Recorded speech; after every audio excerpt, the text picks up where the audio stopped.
Hi everyone, I'm Meg, I'm your Students' Union President. Welcome back to the new term and welcome to my accountability video. If you've got any questions about what I'm going to say, just pop them in the comments below and then we'll get back to you when we can. So I'm just going to start with like a quick update of what I've been doing since I started in July. So basically over summer I was just sort of getting to grips with the role of being president. I've put in my report a description of what actually being president does. So if you are really interested in that, just have a look on there.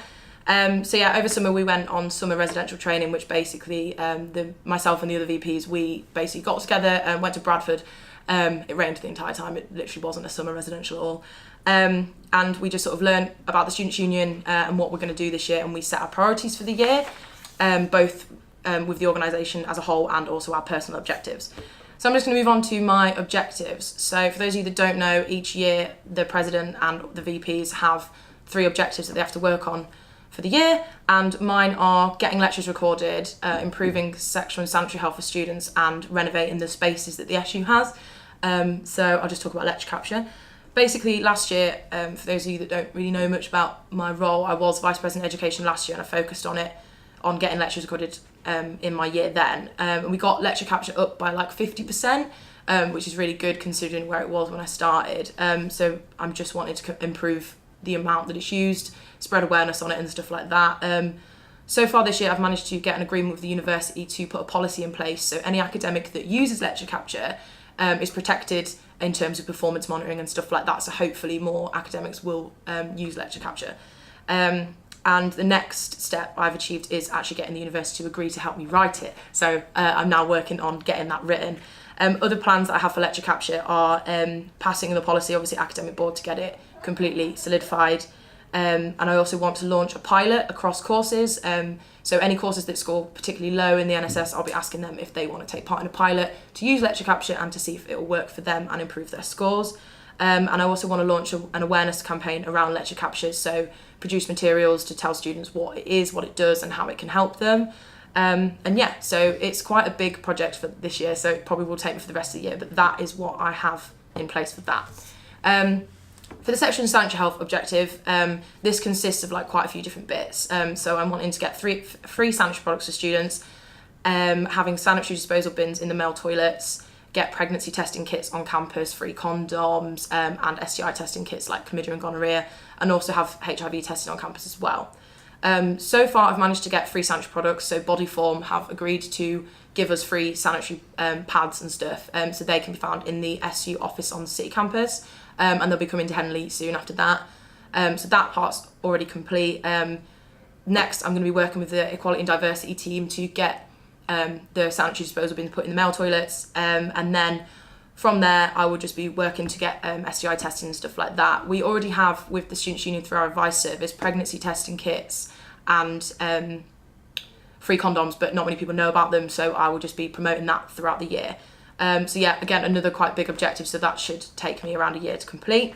And the next one, and the last objective, is the renovation of the Students' Union spaces. So basically, when I was elected, I ran on a manifesto to say that I would look at the spaces and improve them.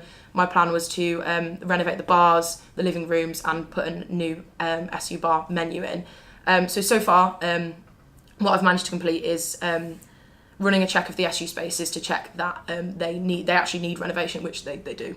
And then I need to check the budgets to check we had the money. Unfortunately, we didn't have enough money to renovate the city bar, but the Henley bar has now been repainted, and both the living rooms have been renovated, as well as a new SU bar menu, which has new vegan and vegetarian options for those people that require that. So then sort of that objective is pretty much complete. So I've sort of been working on a few other things as that's complete, and I'll be picking up another objective which I can tell you about in my next video. So yeah, just moving on to progress and mandates from Student Council. There's already 2 that there's one that I'll be working on first year, which is capture my lecture, which is basically my objective. And then of course free education is something that is sort of instilled in Students' Union officers, so that is something that I will continuously work on whilst I'm in office. Just to give you a bit more detail on that, I recently voted against increasing postgraduate fees and international student fees at university level board meetings, so I am sticking to the free education aspect. In terms of equality, diversity and welfare mandates, a number of trans and LGBT especially mandates were taken. I took them to the equality and diversity team at the university, and they are being worked on. So BAME, LGBTQ representation policy, trans inclusivity policy, and the Recognise Me policy, among a couple of others, have already been taken to the Equality and Diversity Committee. So they are being worked on. The others are the Bi Prejudice policy. I took part in a video on Bi Visibility Day to help spread awareness of biphobia and hopefully erase it with some educational aspects in there. So that part is complete. And then the Men's Mental Health Shine a Light on the Stigma. Parts of that have been completed with the Student Voice team, and one part which I was really passionate about, which was in my manifesto, was to get a mental health rep on Student Council, and I'm pleased to say that he has now been elected, so welcome Student Council rep. And in terms of any other business, aside from what I do in terms of mandates on Student Council and of course my objectives, I have a few like side projects that I do when I'm not doing those, and the two that I'm working on this year is library fines and incentive packages. So library fines, last year I took a proposal to the library about scrapping the fines. So basically the system that was in place is where students take out a book, and if they don't renew it themselves, they then get a fine. The system's now changed, which means that any student that takes out a book for a long period of time, it will be automatically renewed up to 6 months unless another student puts a hold on it. So essentially a massive amount of library fines have now been erased. So hopefully when you take books out, you won't be fined at least as much as you used to. I'm not going to lie and say they're completely scrapped, because they're not. So you'll still be fined if you return laptops late and short-term loans, but it should help clear up long-term loan issues. And the incentive packages for reps, I've had a meeting with the Vice-Chancellor in terms of the funding that the Students' Union gets from the university, and that's looking a bit more promising, providing the budgets come through and we can do it. It should see this year, or at least next year, reps being incentivised for the work they do. So this includes Liberation reps, school reps, any student council reps will receive some sort of incentive for what they do, be it like a hoodie, discounts at the bar, an NUS card, some sort of package for the work that they do, because it is really important. And that's all from me. If you have any more questions, if you want to read my report, just head to the Students' Union website. And if you want to hit me up on social media, it's just Meg Robinson. And yeah, thanks.